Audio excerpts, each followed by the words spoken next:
जय हिंद दोस्तों। आज हम लोग बात करने वाले हैं प्रधानमंत्री के बारे में। इससे पहले हम आपको वीडियो दे चुके हैं राष्ट्रपति के बारे में, तो आज हम लोग चर्चा करने वाले हैं प्रधानमंत्री के बारे में। आज हम लोग देखेंगे प्रधानमंत्री जो है कि किस अनुच्छेद के तहत, किस आर्टिकल के तहत आते हैं। प्रधानमंत्री मतलब कैसे होते हैं। भारत के प्रथम जो प्रधानमंत्री थे, आप लोग को पता ही होगा, पंडित जवाहरलाल नेहरू थे, देश के सर्वप्रथम प्रधानमंत्री बनने वाले। तो फ्रेंड्स, हम लोग आज बात करने वाले हैं प्रधानमंत्री, और पूरा डिप में देखेंगे प्रधानमंत्री क्या नियुक्ति कैसे होता है, क्या चीज का अध्यक्ष होते हैं, कैसे इसका क्या प्रावधान है, राष्ट्रपति के संबंध में प्रधानमंत्री का क्या विचार होता है, क्या विमर्श होता है, उस चीज की चर्चा किस अनुच्छेद में है, ये सब चीजों का जो है आज हम देखने वाले हैं प्रधानमंत्री में। तो सबसे पहले हम ये बात बोल दें फ्रेंड्स कि आप लोग वीडियो जो देखते हैं तो वीडियो को स्टार्टिंग से लेके एंड तक देखिए, ताकि पूरा कॉन्सेप्ट बड़ा हुआ रहता है। एक बार वीडियो देख लीजिएगा तो पुनः आपको किसी वीडियो देखने की आवश्यकता ही नहीं पड़ेगी। तो फ्रेंड्स, आज हम लोग बात करने वाले प्रधानमंत्री बारे में। तो प्रधानमंत्री साहब जो होते हैं, तो प्रधानमंत्री के बारे में हम बात करेंगे। प्रधानमंत्री का चर्चा, इसका अनुच्छेद 74, मतलब कि इसका चर्चा संविधान के अनुच्छेद जो है 74 में, अनुच्छेद 74 में प्रधानमंत्री का चर्चा है। और अनुच्छेद 74 में क्या कहा जाता है प्रधानमंत्री के बारे में, इस चीज पर हम अगर चर्चा करें तो भारत देश के जो सर्वप्रथम होते हैं, आपको पढ़ा चुके हैं, राष्ट्रपति को सलाह देने के लिए, मेरा बात को ध्यानपूर्वक सुनिएगा और वीडियो को स्टार्टिंग से एंड तक देखिएगा। राष्ट्रपति को सलाह देने के लिए एक मंत्रिपरिषद होना चाहिए। अनुच्छेद 74 आपका क्या कहता है, पहले बात समझिए। राष्ट्रपति को सलाह देने के लिए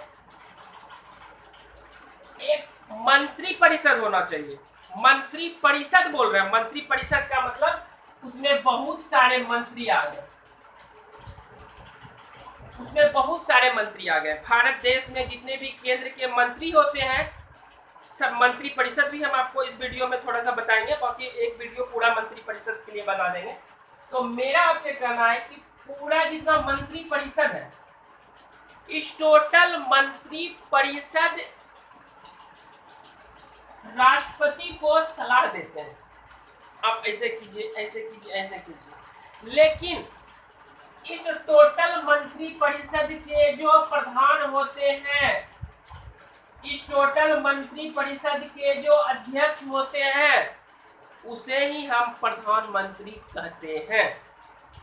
बात समझिए, इसी में से जितना भी मंत्री है उसी, क्योंकि अगर हम प्रधानमंत्री का बात करें तो कहीं ना कहीं इसमें मंत्री से ही जुटा है। सारे मंत्रियों का प्रधान, उसे क्या कहा जाता है, प्रधानमंत्री।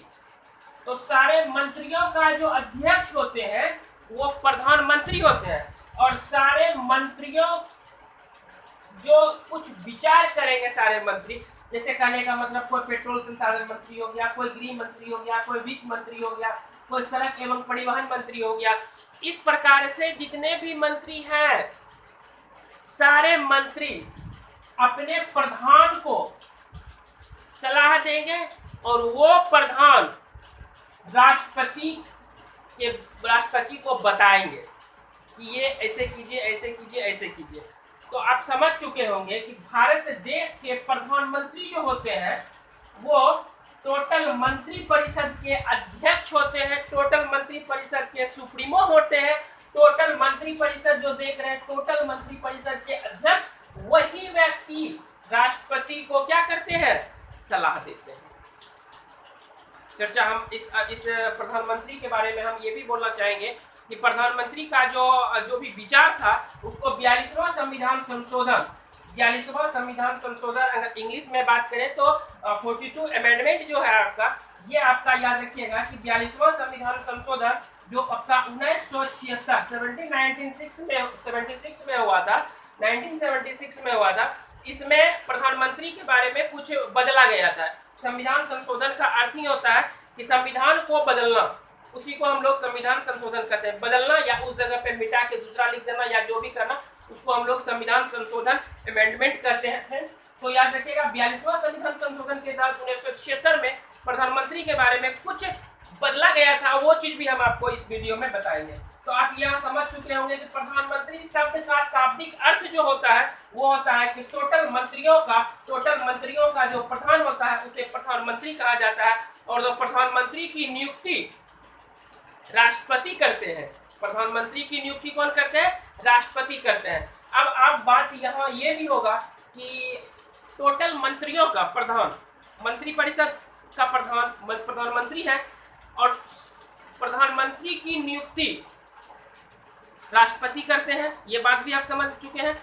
अब बात यह होगा कि क्या ये जरूरी है कि बहुमत दल के नेता, बहुमत दल समझ रहे हैं आप लोग कि अभी बीजेपी बहुमत में है, तो मेरा कहना है आपसे कि बहुमत दल के जो नेता होते हैं क्या कोई जरूरी है कि उसी में से एक प्रधानमंत्री बनेंगे? ये बात बहुत मतलब जटिल हो जाता है थोड़ा सा, इसको हम क्लियर करेंगे आपको कि क्या ये जरूरी है कि अगर बीजेपी का मतलब मान थोड़ा देर के लिए सोचा जाए कि बीजेपी अभी बहुमत में है तो बीजेपी के ही कोई मेंबर प्रधानमंत्री बनेंगे, क्या ये जरूरी है? तो मेरा शब्द क्लियर एक शब्द में समझिए, क्या ये जरूरी है कि बहुमत दल के नेता ही प्रधानमंत्री बनेंगे? ये जरूरी नहीं है।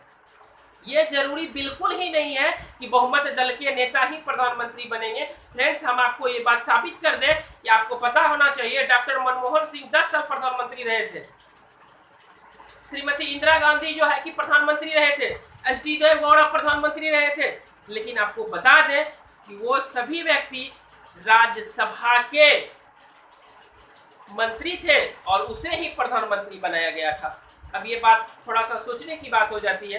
क्या कोई जरूरी नहीं है कि बहुमत दल के नेता ही प्रधानमंत्री बने? कोई जरूरी नहीं है कि लोकसभा के ही प्रधानमंत्री बने, क्योंकि लोकसभा में जितने सदस्य होते हैं उसी को तो हम लोग बहुमत दल का नेता बोलते हैं। तो कहाँ ये अब आप डॉक्टर मनमोहन सिंह का बात कहिएगा तो क्या जरूरी है कि डॉक्टर मनमोहन सिंह जो है आपका मतलब कहने का मतलब है कि बहुमत दल के बीजेपी से कहाँ बने? वो तो कांग्रेस राज्यसभा से बने। श्रीमती इंदिरा गांधी राज्यसभा के नेता थे, वो प्रधानमंत्री बन गए। अभी वर्तमान समय का अगर हम बात करें, अभी तो हटा दिया गया है, अरुण जेटली जो वित्त मंत्री थे, तो अरुण जेटली वित्त मंत्री थे, तो क्या कोई जरूरी है कि लोकसभा से वो राज्यसभा से थे? अरुण जेटली साहब जो थे वो राज्यसभा से थे, लेकिन तब पर भी वित्त मंत्री थे। फ्रेंड्स, ये कोई जरूरी नहीं है, याद रखिएगा, ये कोई जरूरी नहीं है कि बहुमत दल के नेता ही मंत्री बनेंगे, बहुमत दल के नेता ही कोई अपना मंत्री पद लेंगे, ये कोई जरूरी नहीं है। वो अच्छे इस कार्य के लिए अच्छे व्यक्ति है, उसको बना दिया जाए। और ये बनाने का मेन कर्तव्य कौन करता है? इस टोटल का जो हम लोग बात करेंगे, इस टोटल का अध्यक्ष जो है आपका, जो प्रधानमंत्री है, वो प्रधानमंत्री का ये दायित्व बनता है कि वो टोटल इस मंत्री परिषद में कौन व्यक्ति काम कर रहे हैं, कौन व्यक्ति अच्छे हैं, कौन व्यक्ति बुरे हैं, कौन व्यक्ति क्या है। इस टोटल में लोकसभा के भी सदस्य बन सकते हैं और राज्यसभा के भी सदस्य बन। अब लोकसभा राज्यसभा नहीं समझ रहे तो मेरे पिछले वीडियो जाके देख लीजिए। तो फ्रेंड्स, प्रधानमंत्री इस बात का निर्णय लेते हैं कि किस व्यक्ति को कौन सा मंत्री पद देना चाहिए। आप मेरा बात समझिएगा, इस टोटल जो मंत्री है, जितना भी मंत्री देख रहे हैं, ये टोटल मंत्रियों का जो है कि अगर नियुक्ति का बात करिएगा तो राष्ट्रपति हो जाता है। नियुक्ति, अगर नियुक्ति का बात करते हैं तो ये कौन हो जाता है? राष्ट्रपति। नियुक्ति मतलब शपथ दिलाना। ये टोटल जितना आदमी का बात कर रहे हैं, एक बार में लोग रट्टा मारता है, शपथ, इसको शपथ कौन दिलाता है? केंद्र वित्त मंत्री को, प्रधानमंत्री को, फलना को। ये सब फालतू है। रटना मतलब क्यों है? जब यहाँ कॉन्सेप्ट पढ़ा रहे हैं तो फिर रटने की क्या आवश्यकता है आपको? टोटल मंत्रियों का नियुक्ति प्रधानमंत्री सहित कौन करते हैं? राष्ट्रपति। नियुक्ति मतलब शपथ दिलाते हैं। शपथ दिलाने का कार्य कौन करते हैं? राष्ट्रपति करते हैं। तो बस पे एक वर्ड में सब खत्म है। अब कोई एग्जाम में पूछ रहा है प्रधानमंत्री का शपथ कौन दिलाता है, वित्त मंत्री का कौन दिलाते हैं, गृह मंत्री का, तो रट्टा मार रहे हैं, तो ये तो आपकी बेवकूफी है। तो जब यहाँ हम क्लियर बता रहे हैं आपको कि ये टोटल मंत्रियों का नियुक्ति राष्ट्रपति साहब करते हैं, जो हम आपको पढ़ा चुके हैं, और इसी में सबका नियुक्ति तो वो कर दिए, लेकिन नियुक्ति जो करेंगे राष्ट्रपति किसके सलाह पे करेंगे, ये बात ही 42वां संविधान संशोधन 1976 में किया गया कि राष्ट्रपति कोई भी कार्य प्रधानमंत्री के सलाह पे करेगा। राष्ट्रपति कोई भी कार्य प्रधानमंत्री के सलाह पे करेगा। ये बात का तय 42वां संविधान संशोधन 1976 में किया गया, जो कि थोड़ा सा परिवर्तन किया गया कि राष्ट्रपति राष्ट्रपति जो है कोई भी निर्णय लेंगे, किसी को भी हटाना है या किसी को जोड़ना है इसमें या कुछ भी करना है या देश में कोई भी कार्य करना है, नाम का बात कहिएगा, किसका नाम से होगा? तो नाम होगा राष्ट्रपति। किसके नाम से होगा? राष्ट्रपति के नाम से होगा। लेकिन राष्ट्रपति के नाम से होगा, लेकिन इसका जो परामर्श करेगा, इसको जो मतलब नियुक्ति करेगा, नियुक्ति वो करेंगे, लेकिन हमेशा प्रधानमंत्री के सलाह पे राष्ट्रपति करेंगे। इस चीज के लिए वो बंधे हुए हैं कि जब तक प्रधानमंत्री नहीं बोलेंगे इस मंत्री को हटाइए, इस मंत्री को जोड़िए, इस मंत्री को शपथ दिलाइए, ये मंत्री कार्य नहीं करते हैं, जो भी करते हैं ये हमेशा राष्ट्रपति साहब प्रधानमंत्री से सलाह लेने के बाद ही कार्य करेंगे। ये बात याद रखिएगा। और बहुत बात हम आप लोग को चर्चा कर चुके हैं। अब हम लोग थोड़ा सा प्रधानमंत्री के बारे में आर्टिकल मतलब अनुच्छेद के तहत हम प्रधानमंत्री के बारे में आप लोग से बात करेंगे। अनुच्छेद के तहत बात करेंगे फ्रेंड्स। हम लोग जो है कि यहाँ 74 अनुच्छेद, अगर 74 हम आपको बता ही चुके हैं कि 74वां अनुच्छेद जो है आपका आर्टिकल जो है ये प्रधानमंत्री के बारे में चर्चा है कि प्रधानमंत्री। और उसके बाद अगर 75 का बात करेंगे तो 75 भी हम आप लोग को बता ही चुके हैं फ्रेंड। 75 भी ये कहता है कि राष्ट्रपति प्रधानमंत्री के सलाह पर मंत्री के अन्य मंत्रियों की नियुक्ति करेंगे। ये बात हम आपको बता ही चुके हैं। फिर आगे हम बात करें तो 76 में महान्यायवादी का चर्चा है, जो महान्यायवादी जिसको इंग्लिश में अटॉर्नी जनरल कहा जाता है। तो महान्यायवादी जो हम लोग थोड़ा सा चर्चा करते थे उसके बारे में, तो अनुच्छेद 76 बहुत ज्यादा इंपॉर्टेंट है और बहुत बार पूछा गया क्वेश्चन है ये कि एग्जाम में, चाहे आईएएस हो या यूपीएससी हो या बीपीएससी हो, कोई भी एग्जाम में बार बार पूछा जाता है कि अनुच्छेद 76 क्या है। तो अनुच्छेद 76 आपका हो जाता है फ्रेंड कि महान्यायवादी। और महान्यायवादी देखिए कानून जो होते हैं, कानून जितने भी मंत्री हैं उस मंत्री को जरूरी तो नहीं है कि देखिए अब यहाँ पे एजुकेशन का अगर बात किया कहा जाए, यहाँ पे कुछ बच्चे ये भी मतलब पूछे हैं कि हमसे कि अब बताइए कि प्रधानमंत्री जो है इसका एजुकेशन क्या, इसकी योग्यता क्या है प्रधानमंत्री। देखिए ये तो कोई जरूरी नहीं है संविधान में कहीं पे लिखा गया है कि मैट्रिक, इंटर, बीए, ऑनर्स होना चाहिए, ये कोई जरूरी नहीं है। क्योंकि अब ये बात मेरा निष्कर्ष है कि ये बात का प्रावधान क्यों नहीं रखा गया कि कम से कम इंटर पास होना चाहिए, कम से कम मैट्रिक पास होना चाहिए, अनपढ़ नहीं होना चाहिए। एक बात हमको बताइए, आप अगर इतिहास का बात करते हैं, हिस्ट्री का बात करते हैं फ्रेंड, तो हिस्ट्री में आप अकबर को सब जानते हैं। अगर हम अकबर का बात करें तो अकबर जो है ये हुमायूं का लड़का था।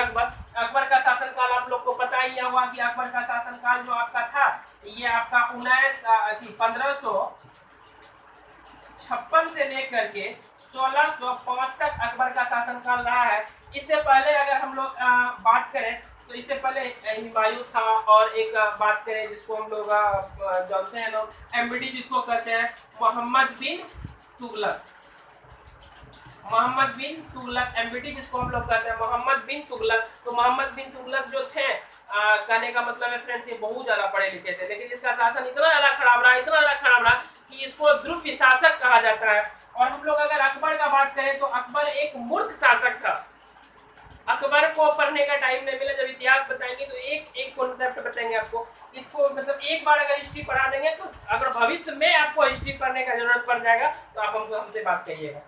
तो हम बात करते हैं कि जब अकबर का हम बात करें तो अकबर एक अनपढ़ था, लेकिन इसकी शासन व्यवस्था इतनी अच्छी थी कि पूरा भारत देश, पूरा विश्व अकबर का प्रशंसा करने लगे। तो प्रशासन चलाने के लिए पढ़े लिखे होना ये कोई ज्यादा जरूरत नहीं रखता।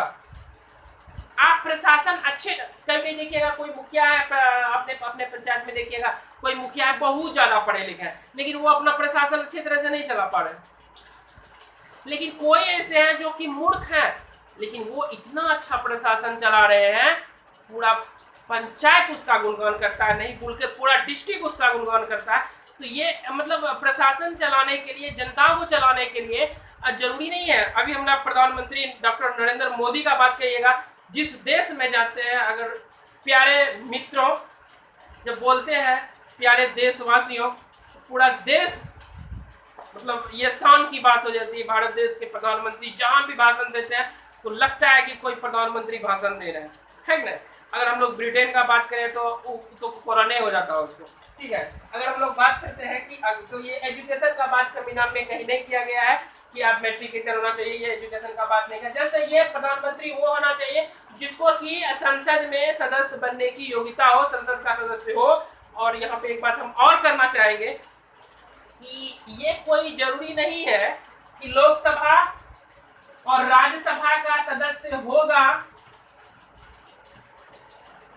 कहने का मतलब एमपी होगा या राज्यसभा का सदस्य होगा या कहीं से वो चुनाव जीत के आए हैं, ये कोई जरूरी नहीं है कि वही व्यक्ति मंत्री बनेंगे, वही व्यक्ति प्रधानमंत्री बनेंगे, ये कोई जरूरी नहीं है। हम आपको बता देते हैं, याद रखिएगा आप इस बात को कि प्रधानमंत्री जो है, प्रधानमंत्री हो या कोई भी मंत्री हो, स्मृति ईरानी का आप नाम सुने होंगे, ये कहीं से कोई जीत के नहीं आई थी। आम आदमी को भी, अगर मान लीजिए आपके पिताजी हैं या कोई भी व्यक्ति है जो 25 वर्ष की आयु पूरा हो चुका है, उस व्यक्ति को डायरेक्ट कपड़ा मंत्री, उद्योग मंत्री, प्रधानमंत्री बनाया जा सकता है। अब आप ये बात शॉर्ट लग गया होगा कि आम आदमी को भी प्रधानमंत्री बना सकता है, क्यों, कैसे? ये संविधान में ये बात लिखा गया है कि किसी भी व्यक्ति को आप, अगर वो मंत्री बनने की योग्यता उसमें है, अमल है, तो उस व्यक्ति को प्रधानमंत्री या कोई भी मंत्री पद उसको दे दिया जाए। लेकिन कंडीशन है कि 6 माह के अंदर अंदर उसको कहीं से न कहीं से एक मंत्री, मतलब कहीं से न कहीं से उसको चुनाव जीत के लोकसभा या राज्यसभा के घर में 6 माह के अंदर अंदर उसको आना ही होगा। अगर 6 माह के अंदर वो नहीं आता है तो उसका पद को त्याग पत्र देना पड़ेगा, स्वतः वो हट जाते हैं। मतलब आम आदमी को भी प्रधानमंत्री, कोई भी मंत्री पद, मंत्री मतलब समझ ही रहे हैं कि कपड़ा मंत्री, विदेश मंत्री, शिक्षा मंत्री, जो भी मंत्री है, आम आदमी को भी मंत्री बनाया जा सकता है, परंतु उसको 6 माह के अंदर अंदर। ये सब क्वेश्चन पूछा हजारों बार, यूपीएससी आईएएस का क्वेश्चन है और ग्रुप डी में भी पूछा जाता है। तो फ्रेंड्स, हम आप लोग से बात करना चाहेंगे कि कोई भी आम आदमी को भी मंत्री बनाया जा सकता है। कंडीशन है उसके लिए कि 6 बन गए, 6 महीना चलिए, 6 महीना में जितना कुछ करना है कीजिए, लेकिन 6 माह के अंदर अंदर आपको कहीं से न कहीं से चुनाव जीत के आना ही होगा लोकसभा या राज्यसभा के घर में। तब आप 6 माह से ज्यादा दिन के लिए रहेंगे, नहीं तो गो बैक।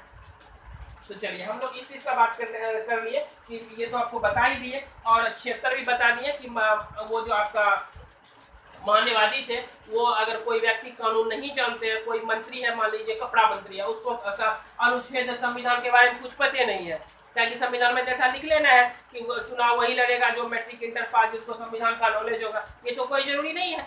तो इसलिए ये महान्यवादी उस व्यक्ति को सलाह देते, उस मंत्री को सलाह देते हैं। आप जानते हैं ये अनुच्छेद जो है ये बताता है आप बिना मतलब जूता पहने आप मंत्री परिषद का जब बैठक होता है नहीं जा सकते हैं। तो इस प्रकार से आपको पता होना चाहिए। भीमराव ये आपका अरविंद केजरीवाल जो है दिल्ली के सीएम है, चीफ मिनिस्टर है, मुख्यमंत्री हैं, ये जो है कि स्लीपर एक दिन चप्पल पहन के, हवाई चप्पल पहन के चले गए थे।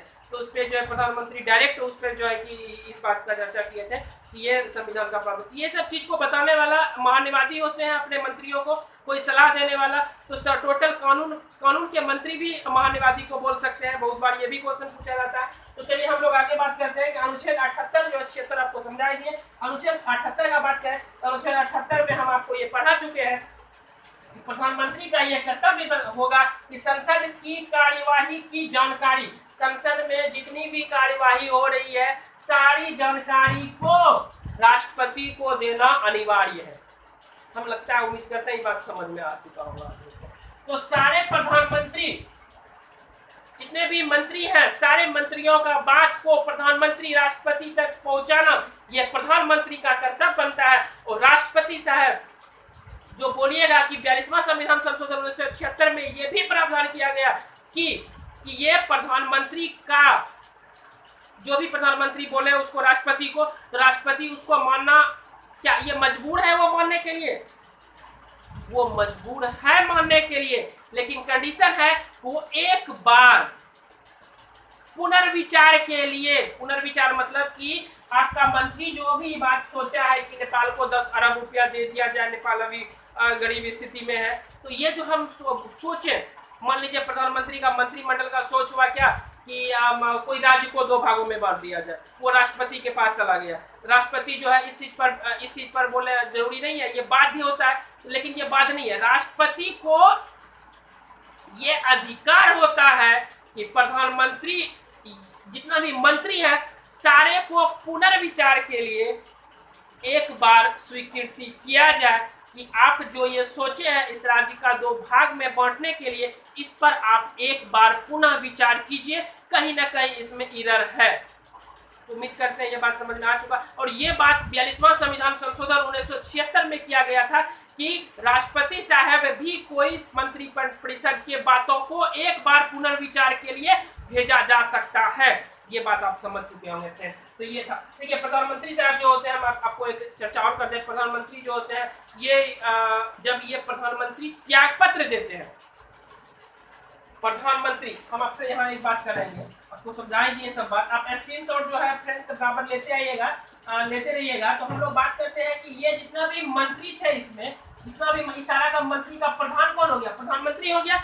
अब हम यहाँ पे एक बात और करना चाहेंगे, क्या फ्रेंड्स ये प्रधानमंत्री जो है ये जब त्याग पत्र देते हैं, ये जब त्याग पत्र देते हैं राष्ट्रपति साहब को, तो सारे मंत्रियों का त्याग पत्र हो जाता है। ये बात समझ लीजिए आप। जब सिर्फ प्रधानमंत्री त्याग पत्र राष्ट्रपति को दे दिए तो सारे मंत्रियों का ऑटोमेटिक त्याग पत्र हो जाता है। लेकिन अगर कोई मंत्री यहाँ पर त्याग पत्र देते हैं तो वो त्याग पत्र सिर्फ उसका होता है, लेकिन प्रधानमंत्री त्याग पत्र देते हैं तो सारे मंत्रियों का त्याग पत्र नहीं हो जाता है, सारे मंत्रियों हट जाते हैं।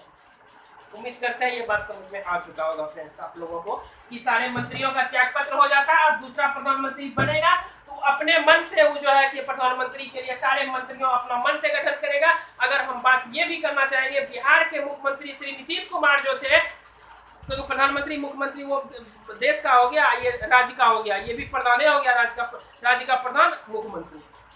ठीक है, तो हम बात करेंगे ये भी यहाँ होता है कि संवैधानिक कौन होता है, तो राज्यपाल, और वास्तविक रूप से संवैधानिक कौन होता है तो राज्य के मुख्यमंत्री होते हैं। आपको याद होना चाहिए कि जब सीएम मुख्यमंत्री के लिए पद से त्यागपत्र दिए थे सीएम मुख्यमंत्री नीतीश कुमार, तो जीतन राम मांझी को बनाया गया था। तो सीएम जब हटते हैं तो जीतन राम मांझी जब मुख्यमंत्री बने तो वो अपने तरफ से, अपने सत्ता से वो क्या करेंगे, अपने सत्ता से वो बनाएंगे मंत्रिमंडल राज्य के। तो फ्रेंड्स हम ये भी चर्चा करना चाहते हैं कि प्रधानमंत्री जो होते हैं बहुत ऐसे होते हैं, जैसे राष्ट्रीय विकास परिषद योजना आयोग पहले था, उसको नीति आयोग बनाया गया है। NITI national institute transforming India योजना आयोग था, उसके बाद नीति आयोग इसको बनाया गया, राष्ट्रीय विकास परिषद बनाया गया।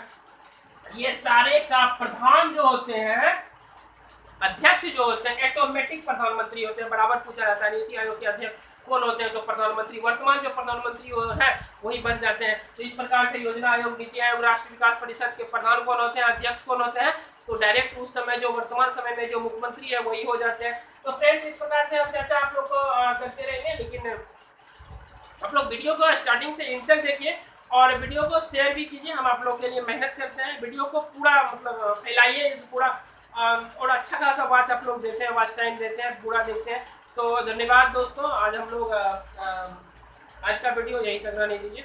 तो फ्रेंड्स हम अगले वीडियो आप लोग के लिए लेके आएंगे, उपराष्ट्रपति जो भी होगा रिलेटेड। तो आप लोग कमेंट नहीं करते हैं, आप लोग कमेंट भी क्या कीजिए कि कौन सा कैसा मतलब कौन सा अगला टॉपिक होगा, क्या होगा, नहीं होगा। तो ये चीज़ का कमेंट भी आप लोग करते रहिए फ्रेंड। इसमें क्या होता है कि मतलब अच्छा लगता है कि हाँ बच्चे, हम लोग, मेरे बच्चे जितने भी थे, ऑफलाइन क्लास हो रहा था, ये सारे देख रहे हैं, सारे फ़ोन करके कॉल करके बोलते भी हैं। तो फ्रेंड्स चर्चा हम लोग आगे विस्तार पूर्वक करेंगे अगले वीडियो में। आज तक के लिए धन्यवाद आप लोग से। आप वीडियो को जरूर देखिएगा, जरूर लाइक